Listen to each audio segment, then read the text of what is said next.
everyone, you're welcome to IfeomaSpeaks and I'm Ifeoma Chigbogwu. Today, to be honest, I am not particularly happy recording this video because I find it hard to understand why full-grown adult men would prey on the young and innocent. In some cases, it is even fathers sleeping with their own daughters. I don't know, is there anything like blood daughters? Because I'm trying to find a word to equate the magnitude of the issue at stake. Please, daddies and uncles, how are you able to bring yourselves to defile and violate children that you are meant to nurture and care for? Does your conscience not even torment you when you are stealing their innocence? Do you not know that the atrocity you are committing is wicked and unreasonable? Annoyingly, men that prey on young children are not necessarily charlatans. Sometimes they are prestigious people that should know better, well-respected men in society, timbers and calibers, knights, pastors, reverends, apostles, deacons. Ochanya, unsuspecting, innocent, vulnerable, was an 8-year-old child who went to live with her aunt only to experience serial molestation and ill-fated relay run of unhealthy sexual exposure between an evil father and his ruthless son. First, her cousin, the aunt's son, has started sleeping with her, a mere 8-year-old. Oh my days. This went on for a while till the boy's sister found out and reported him to their father. Rather than punish his son and ensure the act did not happen again, uncle had joined the frolicking act. This went on for 6 years until Ochanya's organs, tender but heavily patronized by predator domestic customers, ended up damaged and she died. However, before her death, too late for her to be saved though, she had exposed them. This uncle of hers who was perpetrating this crime was a knight in the church. Shortly after Ochanya's burial, a 30-something-year-old man in Abia State raped a 4-year-old after deceiving her with biscuits.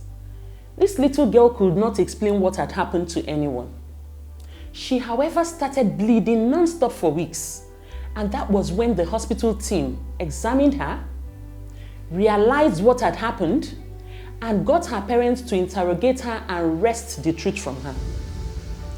Just days ago, a 26-year-old son of a prophetess raped a 9-year-old girl in Ondo State.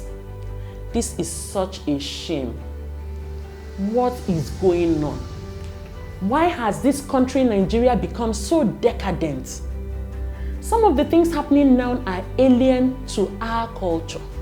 Abomination, sacrilege. Things that would happen in the olden days, and the men will be taken to the evil forest and abandoned to die there, or have their manhood cut off, depending on the tribe. It is now rampant, and they get away with it. Bold footsteps, impetuous, mischievous, stomping on sacrosanct grounds.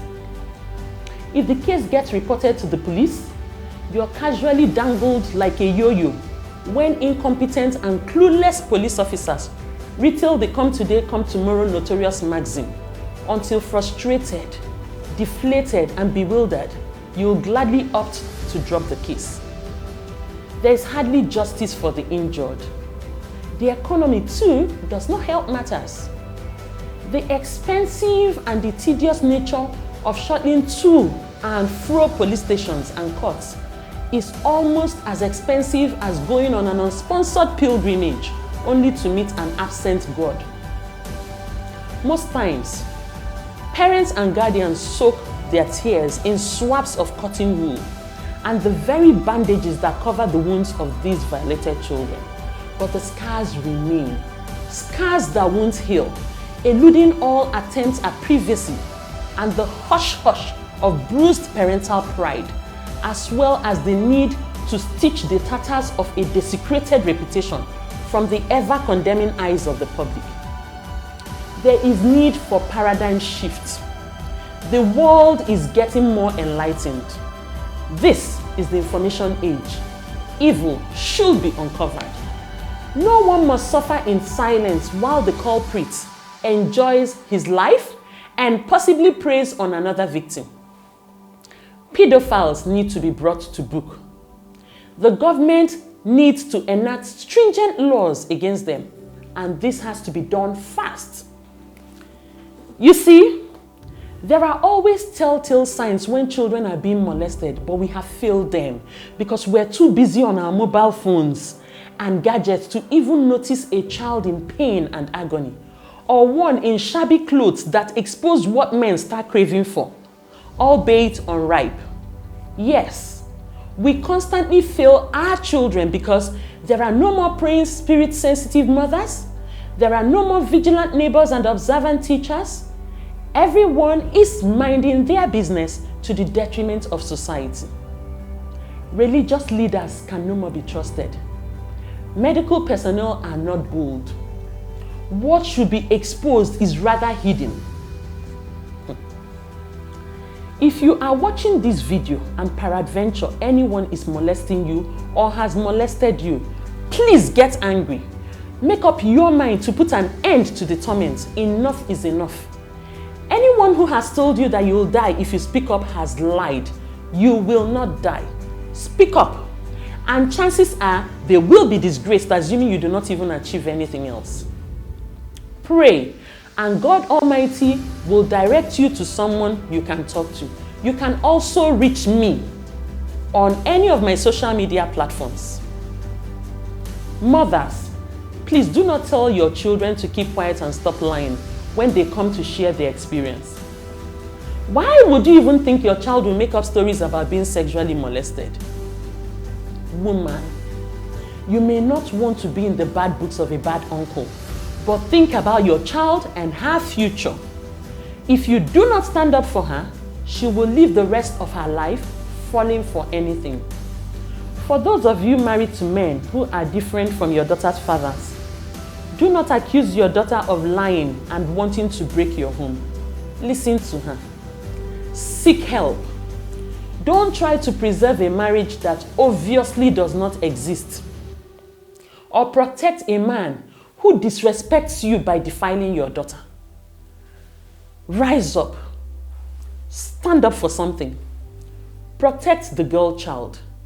Embalm her innocence. And do not let misfits toy with her common sense.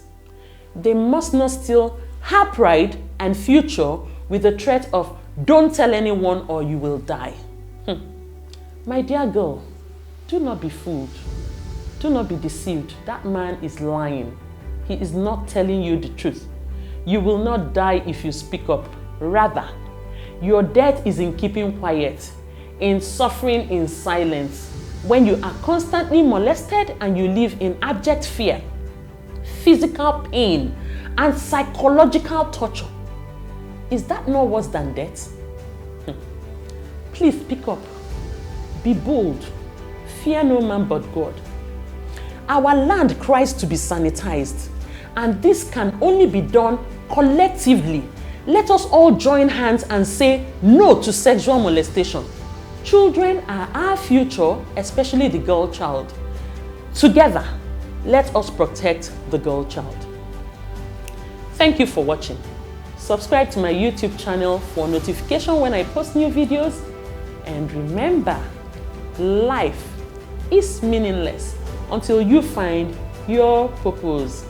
Thank you. Till next time. Bye-bye.